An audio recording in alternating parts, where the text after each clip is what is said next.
Welcome to another video tutorial. In this video I will show you how to fix automatic switch off problem in Motorola Moto Edge 50 Pro 5G. If your device automatically turn off or switch off, I will tell you how to fix.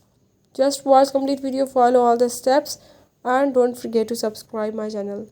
Let's watch the video.